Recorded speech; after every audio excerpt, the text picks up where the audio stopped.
Well, let's go, dude. Let's get into it. I mean, Well, let's let's go. it. Um, Rapala Bassmaster Fantasy Fishing. so Uh, I'll say it's a little Florida, it's a little Bay, it's a little Santee Cooper, it's a little James River.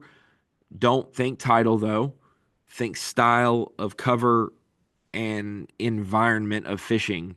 Um, so that's what these picks are made. So if you see like, well, Ronnie's just picking people who did good at title places. That's not like it's because they're good at this style of fishing and they did well at that title place, or they're good this month of the year. Like I told Tommy at the screen, we were talking about anglers, and I picked Stetson, and it's not just because he won Winyah Bay. It's because in March and April he is one of the best anglers in the world. Like he is so good in March and April. So it's Drew Cooks of the world, that kind of stuff. And so let's get into it. Do you want to do? I don't have a three-sided coin, so I can't do it. But you pick. Are we doing Rapala Bassmaster Fantasy Fishing first? Are we doing TH Marine Pick'em, or are we doing Drain the Lake, Falcon Rods Drain the Lake? let's run through Rapala first. I think Okay. that's typically been the standard, so we'll keep to that. And do you want to run through them all at once or bucket by bucket? Let's we'll say our teams, and then we'll go bucket by bucket to explain. And so I can go first. My bucket A through E pick here at the Pasquotank River. I got Jake Whitaker, Scott Canterbury, Dakota Ebare, Drew Benton, and JT Thompkins. We don't share a single one. Let's go. Not one single angler. Bucket A, I have Lee Livesay. Bucket B, I have Bryan Schmitt. Bucket C, I have Kyle Welcher. Bucket D, I have Stetson Blaylock. And bucket E, I have Greg Hackney. Oh man, I didn't even see Hackney in E, but I'm not gonna pick him now. But um, Who did you have? I got JT Tompkins. Okay, I dig it. I dig it. So yeah, bucket A. You said Livesey. I said Jake Whitaker. I think when we think about the St. Johns River and the way it fishes, maybe smaller populations of fish, back in canals, cypress trees. This is a wacky rig time of year. Got to think Whitaker. That's what lends it to me. It's not a North Carolina advantage thing. He is from the mountains, and I don't think he's ever been this far. And if he has, he's just gone over to Duck and Corolla for the Outer Banks and watch the horses on the beach. Kyle, if you've never been there, you got to go. The Outer Banks is a special place, and not just the show. The show doesn't do it justice. The Outer Banks is a great place to be. Bucket A, obviously Lee Livesey for me. I just think of a tournament like this, and I think like guys that just tend to go for it, like have an advantage. Like they'll find something that maybe somebody else didn't have. We've seen Lee Livesey do that a handful of times at the Sabine River. Obviously, when big fish are in play, Lee Livesey is always a going to be a competitor, and I just think he was overlooked in Bucket A. I mean, I want to say it was like 3.9%. Naturally, a lot of the Jason Christie's, the John Patrick Cox, Walters. obviously Patrick Walters, plenty of good picks in every bucket. It's still early enough in the season where you can't really base it exclusively on momentum. You can factor it in a little bit, of course, but Lee Livesey coming off a great classic, solid two first elites. Um, I just like Lee Livesey, and I think that he's being massively overlooked in bucket A. I think Bucket that, and I think that overall, I'm not hating on anybody's picks this week because we don't have any tangible history here. We're all picking them based off style, fisheries similar, maybe regional location. There are a couple people who've probably fished here before it was announced on our schedule, and didn't, I'm not talking about people who came in pre-practice, but just in general who have been around tournaments that have maybe taken them here, or buddies who have, we're gonna go red fishing, and well, as actually it's really gnarly out there today. So let's just go inland, inshore fishing, and we're gonna go into the Pasquotank and the Albemarle, maybe. But so I'm not hating on anybody's picks this week, because we truly do not know. So give me your bucket B and explanation. Bucket B, Bryan Schmitt. Again, like you said, same thing. I said the same thing in my uh, fantasy column where I made my picks. It's not because of a title thing. It's just like Bryan Schmitt, like we talk about him a lot, it's like you can basically pin it to two different things is where he has success for them. And it's not that he doesn't have success elsewhere. It's like his best finishes, his wins typically come on rivers or bodies of water that have grass. submerged grass to be even more specific than that. It sounds like both of those, are available. Obviously, the river system, that's kind of a no-brainer. But it seems like there's even a possibility for some submerged grass in places. I just think that a place like this suits him really well. Um, Player percentage wise at 14.2, so not super low by any means, but I just think a guy like Bryan Schmitt will feel right at home and he'll find something that suits him well. Ronnie, who do you have in bucket B? I have Scott Canterbury at 1.5%. This feels like when you've got guys who are good at rivers, like he is with the Coosa River, kind of like the reasoning for picking some of them at the St. John's, it just seems to translate well. I've got Canterbury and bucket B. Did get second at Winyah Bay, has managed either making the long run commitment, and that's kind of what you want.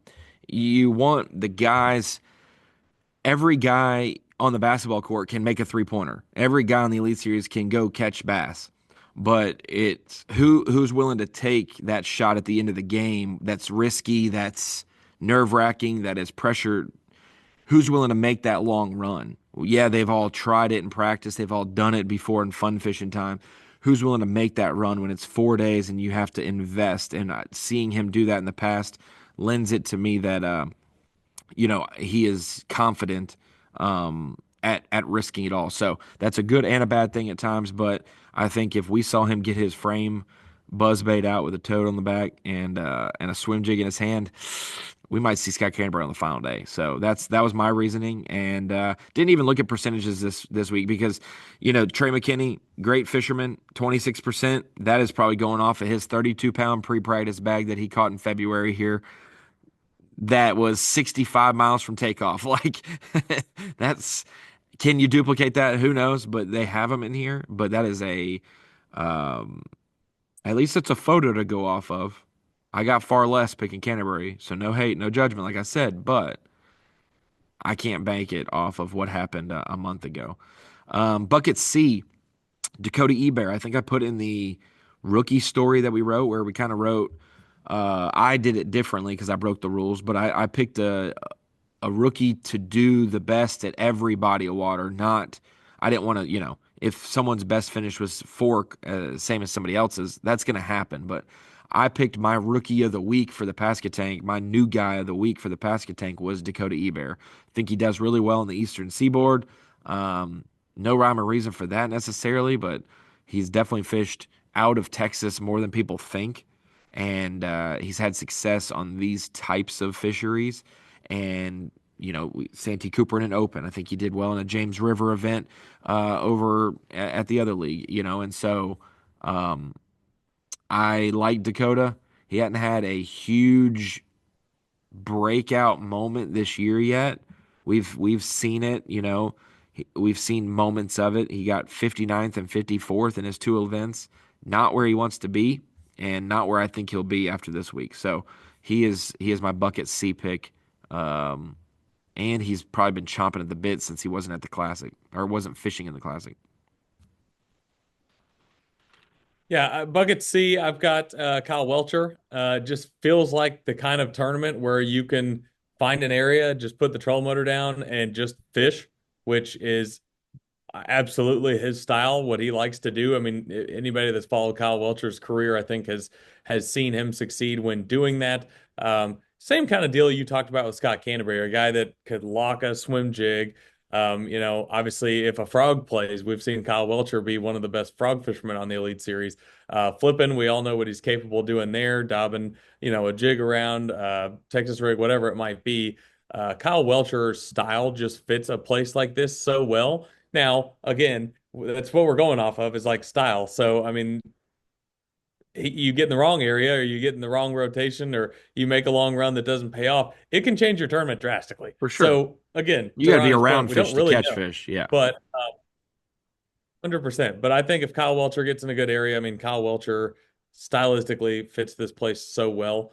Bucket D, you I already think mentioned Stetson Blaylock. well, I'll say one more thing before we go. We need to start doing this. We need to go to the lowest, like zero point 0.1, anybody under 0.5%. We need to almost say like if we didn't pick someone that low of a percentage, why that they could be offered. I looked down and saw Bernie Schultz at point one. This feels like a Bernie Schultz is going to be in the top five after day one for some reason type of event. Whether that goes on, he makes the final day, but I feel like Bernie's going to pop a big bag at some point this week, and I'll probably Toss the old text you. Cinco around. He's gonna toss the old Cinco around and just I mean, bring it a magic bag. I mean, it's I, definitely I see it happen.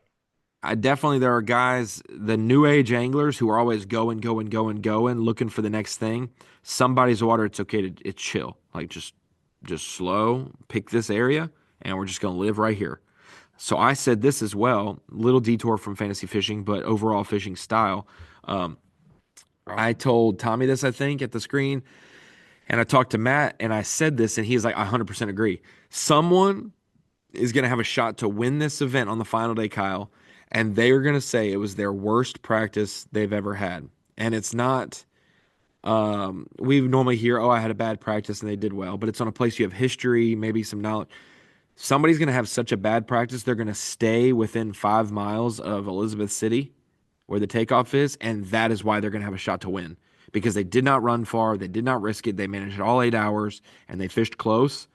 And when you have a big body of water like this with not too many tournament ramps, fish do get repopulated in certain areas. And so if you haven't, if you've gone everywhere and it hasn't worked, there's going to be someone who's like, dude, I might as well just, I'm not going to get a check this week, so I'm going to save some gas money and I'm not going to go far. And then they're going to be like, I could win the biggest check this week. So that's something to consider as we get to bucket D, and you're up first, buddy. Yeah, I got Stetson Blaylock. You mentioned him. And you said the exact thing that I always go to as well, is just the fact that when you get in these springtime tournaments, Stetson Blaylock's always a factor. Had him at the Classic. I will have him here at the Pasquotank. Obviously, I've seen him do well at Winyah Bay. You know, I just think he will find he'd be one of those guys that's just going to find something that suits him, an area that he likes, and will be able to milk it for all it's worth. And then also, one of the things Stetson's done so well over the course of his career is like in these springtime tournaments, which is what part of what makes him so great. I don't want to speak for him, but is like being able to adapt. Like how often do we see Stetson Blaylock have multiple things and maybe make something work for first couple of days and then be able to shift and do something different. Like when he almost won the Classic at Hartwell, I always go back to that. Like in that final day, I saw him do like five different patterns in one day, and each one of them worked. Like which in one tournament is very unique to see, but in springtime events, that's what you get. Because you'll still have pre-spawn fish, you'll have some fish that are actively spawning. I don't know how many post-spawn fish we'll see, but like there's probably some, I'm sure, that have already moved off. Like you'll see fish in all different stages, so a guy like Stetson Blaylock that can adapt, that's what makes a good springtime fisherman. It's either, you're a Drew Cook, Drew Benton, John Cox that's like so good at bed fishing that you're just better than the majority of the field doing it, or you're able to adapt. And that's something, again, that Stetson Blaylock has done well throughout his career. So I'm going Stetson. And people will look at like Stetson's, when you look at your finishes, it doesn't just dictate how you fish the event. You think about his St. John's when he was in the top 10 a couple years ago. He was cranking riprap on the way to the Rodman Dam or the lock. Like he was cranking in a canal that everyone runs through, and he was cranking rock in Florida. Like, now Brandon Polinick has made cranking popular again, but you think about some of those things, you're like, oh, he caught him at the St. John's. He's probably a really good sight fisherman. He probably was doing no, he was cranking riprap. So that's a big possibility here this week. Bucket D, I didn't even go as far as you did down the list. Blaylock was the second man alphabetically in Bucket D. I went to the top, Drew Benton. When you have guys like Drew Benton, Stetson Blaylock, Brandon Lester, just to name three guys that I really admire their styles of fishing and how good they are across the country, that they're in bucket D. I would put your money, Kyle, not my money. I put your money on that all three of those guys are above bucket D next week and they're in bucket C or better because they're going to have a good event this week. This just lends it to them keeping everything in play in front of them and not getting spun out. I think those guys are just so dang good. So that's a little shocking. But Benton, like we said, a couple guys who are really good this time of the year. I feel like it's going to be Benton's breakout event to kick his season in the right direction. Let's go to bucket E, where this is the bottom of the barrel after two Elite Series events. You got guys like the classic champ, Easton Fothergill. You got guys like Greg Hackney, Steve Kennedy, Kenta Kimura. You got some rookies in there, Matt Robertson, Chris Zaldana. You have JT Thompkins. And yeah, I think that him growing up, Conway, South Carolina region, um, maybe fishing Santee Cooper some, but fishing a lot of those rivers on the eastern side of South Carolina, I think that's going to lend itself to looking familiar and feeling comfortable. We obviously know he puts in pre-practice time, and so and working with Trey and others, Tyler Williams, those guys. I feel like it could be a big week for him, so we will see. But he's my bucket E pick. I like that a lot. Certainly could pan out, but I'm still riding with Greg Hackney. The first two events didn't go well for me, but gonna bounce back here. I just think when you think of shallow wood and like the types of images and things that I've seen from this body of water, it just feels like a place not only Greg Hackney can do well, but could easily win. Like we've seen him do it at the Sabine River. His entire career, when you get in a tournament like this, there are certain guys that are just hard to beat because they're just really good at fishing this style. And that's been Greg Hackney his entire career. Obviously, we know him to be super versatile over the course of time. He's done well, literally doing everything. But this just feels so in his wheelhouse. Certainly a higher player percentage at 26 and a half, yeah, 26.7. It's going to look So, like Louisiana as well. yeah, I We mean, haven't mentioned Louisiana. It's going to look like Louisiana. It's going to look a little like the Star City region of Arkansas, where he's from, like the Delta region of Arkansas. 100%. It's going to look like that. Tyler Rivette on the first day of practice put a picture on his story that said this looks a lot like home. And there's got to be a lot of comfort in fishing places that, might be 1,000 miles away, but they certainly fish extremely similar to what you're used to. So I think you could definitely say that about Greg Hackney. That's why I And like I like said, I don't. Hamilton more than Washita because Hamilton has a bunch of docks like Norman, and that's where I grew up. Yeah, That's yeah. I mean, it's the same principle. Definitely smaller fish at those two venues, but than what hopefully we'll see at the Pasquotank and surrounding bodies of water. But yeah, that's our Rapala Bassmaster fantasy fishing teams. put a bow on it.